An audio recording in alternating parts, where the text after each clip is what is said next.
চলো গাইস, আজকে আমার মায়ের হাতে স্পেশাল এঁচোড় চিংড়ি রেসিপি তোমাদের সাথে শেয়ার করব। তার জন্য লাগবে এঁচোড়, আলু আর ডাঁটা, লাগবে বেশ খানিকটা চিংড়ি মাছ। তো এখানে আমি এঁচোড় কেটে নিয়েছি, ডুমো ডুমো করে আলু আর ডাঁটা কেটে নিয়েছি। এইগুলো কিন্তু সজনে ডাঁটা। আর এইদিকে শিলনোড়ায় বেশ খানিকটা আদা আর রসুন বেটে নিয়েছি। মিক্সি আমি ইউজ করিনি, কারণ এরকম তরকারিতে মিক্সি রান্না খেতে, বিশেষ করে ঘরেতে, অত ভালো লাগে না। হ্যাঁ, এবার তোমরা বলতে পারো বিয়ে বাড়িতে আরও ভুজনা বাড়তে এখানে তো মিক্সি ইউজ হয়, কিন্তু সেখানে অনেক বেশি তেল মশলা দিয়ে খাবার রান্না হয়। সেই খাবার খেলে মাঝে মধ্যে তো আমাদের শরীর খারাপও করে নাকি। তো ঘরে যদি একটু কষ্ট করে শিলনোড়ায় বেটেই নিই, কী হবে বলো তো। আর শিলনোড়ায় তো সবসময় আমি বাটি, আর আমি কিন্তু খুব ভালো করে বাটতে পারি। তো চলো তোমাদের সাথে কথা বলতে বলতে এঁচোড়, আলু আর ডাঁটা সেদ্ধ করে নেওয়া যাক। তার আগে কী করতে হবে তোমরাও জানো, আমিও জানি। সবার ফার্স্টে কড়াইয়ের মধ্যে জল দিয়ে দিতে হবে, তার মধ্যে নুন আর 1 চামচ হলুদ গুঁড়া, আর পরিমাণ মতো জল দিতে হবে। এক গাদা জল দিলে তো আবার জলটা ফুটতে ফুটতে অর্ধেক গ্যাস ফুটে যাবে। তো এবার এর মধ্যে দিয়ে দিলাম এঁচোড়গুলো দেওয়ার পরে আমরা দিয়ে দেবো আলু আর সজনে ডাঁটা। আচ্ছা, তোমাদের কাদের কাদের বাড়িতে সজনে ডাঁটার গাছ আছে? আমাদের বাড়িতে তো জানো 2টো সজনে ডাঁটার গাছ ছিল, কিন্তু সজনে ডাঁটার গাছগুলোতে এত ফুল পড়ছে না, এত ফুল পড়েছে এখন ডাঁটা, একটা গাছে আমাদের 8টা ডাঁটা হয়েছে আর একটা গাছে 3টা। ভাগ্যটা জাস্ট এত খারাপ না, তোমাদের সাথে আর কি বলবো। তো এবার ঢাকা দিয়ে দিই, চলো 5 মিনিট পরে দেখি এঁচোড়টা সিদ্ধ হয়েছে নাকি। এই দেখো গাইস, জলটা কমে গেছে, এঁচোড়টাও সিদ্ধ হয়ে গেছে। এখানে না আমি একটা ছোট্ট ভুল করে ফেলেছি। ভুলটা কি তোমরা কি গেস্ট করতে পারছো? হুম, তোমরা কিন্তু গেস্ট করতে পারছো না। আমি বলে দিচ্ছি, এখানে যে আলুগুলো সিদ্ধ করতে দিয়েছিলাম, সেগুলো না মা আমাকে বলার আগেই তুলে নিয়েছে। বলছে আলুগুলো বেশি সেদ্ধ করলে এঁচোড়তে যখন কষানো হবে বা আলুগুলো যখন ভাজা হবে তখন নাকি ঘেটে যাবে। তো আর কি করা যায়, আলুগুলো তুলে নিয়েছে। তো এখানটা একটু তোমরা জাস্ট ম্যানেজ করে নিও। আলুগুলো এবার তোলার পরে কিন্তু ডাঁটা আর এঁচোড়টাকেও সেদ্ধ করে তুলে নিচ্ছে। আর এই জলটা কোনো কাজে লাগবে না, এই জলটা জাস্ট ফেলে দেবো। এইদিকে আলুগুলো সেদ্ধ করে নিয়েছি, এইদিকে এঁচোড় আর ডাঁটাটা সেদ্ধ করে নিয়েছি। এরপরে চলো কষানো যাক। না না না, সরি, কষানো নয়, এরপরে ভাজা যাক। আমি না ভুলে গিয়েছিলাম। তো সবার ফার্স্টে কড়াইয়ের মধ্যে বেশ খানিকটা সরিষার তেল দিয়ে, সরিষার তেলটা যখনই গরম হয়ে আসবে আলুগুলো দিয়ে দেবো। আর মা যখন আলুগুলো দিচ্ছিল না, দেখতে পাচ্ছ আমি ফোনটা কিনে অনেক দূর চলে গেছি, কারণ আমার অনেক শখের ফোন গাইস। এই তেল ছিটতে ছিটতে রান্নার রেসিপি করার সময় কতবার যে ফোনে লাগে, আর আমার ওই তেল তুলতে তুলতে দম বেরিয়ে যায়। তো তোমাদের সাথে কথা বলতে বলতে আলুটা বেশ খানিকটা ভাজা হয়ে গেছে। এবার তোমরা জিজ্ঞাসা করতে পারো যে আলুটা ভাজার সময় নুন হলুদ কেন দিইনি? কারণ সেদ্ধ করার সময় তো নুন হলুদ দিয়েছিলাম, তাই আর নুন হলুদ দিইনি। এবার আলুটা ভাজা হয়ে গেল, আলুটা কিন্তু বেশ খানিকটা লাল লাল করে ভেজে নিয়েছি, দেখতে পাচ্ছ। আর সব কিছু ভাজাভুজি করে তরকারি করার পর যা খেতে লাগে না, অসম্ভব সুন্দর লাগে। আর এখন এঁচোড়ের এত দাম, একটা গলটা এঁচোড়ের অর্ধেকটা নিয়ে এসেছে বাবা, সেটার দামই 20 টাকা। তারপর এইটুকু এঁচোড়, মানে যখন যে সিজনে যেই ফলটা বা যেই সবজিটা বেরোয় না, সেই সবজিটা ফার্স্টে অনেক দাম হয়। আর এই এঁচোড় চিংড়িটা কিছুদিন আগে একটা ভোজনা বাড়ি ছিল, সেখানে এঁচোড় চিংড়ি রেসিপিটা খেয়ে এসেছি, আমার এত ভালো লেগেছে না, তাই মাকে বললাম আজ এঁচোড় চিংড়ি খেয়ে ছাড়বো। তো এবার আলুটা ভেজে তোলার পরে এঁচোড় আর ডাঁটাগুলোকে ভেজে নিলাম। আর এই এঁচোড়টা ভাজার পর এত তেল খেয়েছে না এঁচোড়টা, আমি ভাবছি এই এঁচোড়টা খাওয়ার পরে আমার না পেট খারাপ হয়ে যায় গাইস, কারণ আমার সামনেই একটা বিয়ে বাড়ি আছে।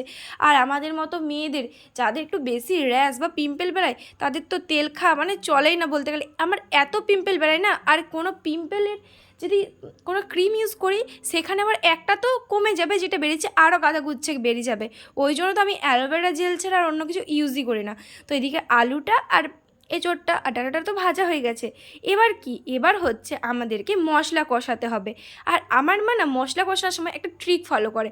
সেটা কি বলো তো, কড়াইয়ের মধ্যে সরিষার তেল তো দিতেই হবে, সরিষার তেল বা রিফাইন তেল যে কোনো তেল দিলে হবে, কিন্তু সরিষার তেলে কিন্তু এঁচোড় বলো, মাংস বলো, মাছ বলো, এসব রান্নাগুলো করলে না একটা আলাদাই খেতে লাগে। এবার মা কি দিল বলো তো, এই চুট্টু চুট্টু দানাগুলো, এগুলো হলো চিনি। এই চিনির জন্য না এঁচোড় করার পরে এঁচোড় রান্নার রেসিপিতে এত দারুণ একটা কালার আসবে, যেই কালারটা পুরো আমরা পাই বিয়ে বাড়ি, ভোজনা বাড়ি বা অন্য কোনো যে কোনো অনুষ্ঠানে এরকম কালার হয়। তো এবার আর কি, যখনই চিনিটা তেলের সাথে গুলে গেল না, তখনই মা দেখলে তো দিয়ে দিল একটা তেজপাতা, আর তেজপাতা দিয়ে এরপর দিয়ে দিল পেঁয়াজ আর কাঁচা লঙ্কা। আর এই দেখো আমি কত বড় বড় পেঁয়াজ কেটেছি না, আমার পেঁয়াজ কাটার সময় এত চোখ দিয়ে জল পড়ে, এত চোখ দিয়ে জল পড়ে না, আমার পেঁয়াজ কাটতে ইচ্ছাই করে না। আমি ভাবি যদি একদিন হাজার হাজার পেঁয়াজ কেটে রেখে দেওয়া যায় পুরো 1 মাসের, কেমন হয় বলো তো হেলমেট পরে। তো এটা আমি জাস্ট কিছুদিন আগে ফেসবুকে দেখছিলাম, তাই তোমাদের সাথে বললাম। এবার পেঁয়াজটা তেলের সাথে ভাজার পর, পেঁয়াজটার কাঁচা লঙ্কাটা তেলের সাথে ভাজার পর যে রসুনটা আমি শিলনোড়ায় বেটে রেখেছিলাম সেই রসুনটা দিয়ে দিলাম। কারণ আগে না তেলের সাথে রসুনটা দিয়ে দিতে হয়, তারপরে আদাটা দিতে হয়। আর রসুনের তো একটা কাঁচা গন্ধ থাকে না, সেটা তো তরকারিতে একদমই ভালো লাগবে না। তো এবার আদাটা, তার সাথে নুন, হলুদ গুঁড়ো, লঙ্কার গুঁড়ো আর জিরের গুঁড়ো, এই সবগুলো আদার সাথে গুলে নেবো। কারণ তোমরা তো জানো আদা ডিরেক্ট একদম মশলাতে দিয়ে দিলে কতটা পরিমাণে ছিটোই। তো আদাটা দেওয়ার আগে কী করবো বলো তো, টমেটো দিয়ে দিই। আর টমেটোগুলো যতক্ষণ তেলের সাথে গলবে ততক্ষণে আমরা ওই আদার যে জলটা, মানে আদার যে মিক্সটা আমরা করবো সেটা করে নেবো। আর টমেটোটা দেওয়ার পর দিয়ে দিয়েছি নুন। কারণ তোমরা তো অনেকেই জানো টমেটোটা তেলে দেওয়ার পর যদি নুন দিয়ে দেওয়া হয় না, অনেক তাড়াতাড়ি টমেটোটা গলে যায়। এরপরে আর কি এইদিকে সব মশলাগুলো আদার সাথে খুব ভালো করে গুলে নেব। আর এরকম করে আমার মা এত সুন্দর রেসিপিগুলো করে না, সত্যি কথা বলতে আমাদের একটা তরকারিতে ভাত খাওয়া যায়।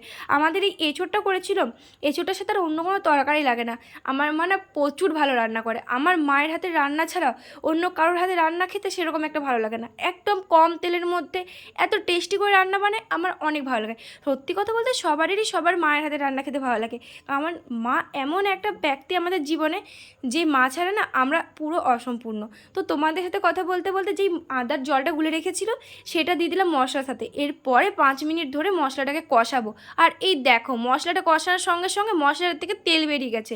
এরপরে আর কি, এরপরে এটাকে নাড়াচাড়া করে এর মধ্যে দিয়ে দেবো এঁচোড়, আলু আর যে ডাঁটাটা, না সরি আমি আবার ভুল বলেছি, চিংড়িটা তো দেওয়াই হয়নি, তো আগে চিংড়িটা দিয়ে দিলাম।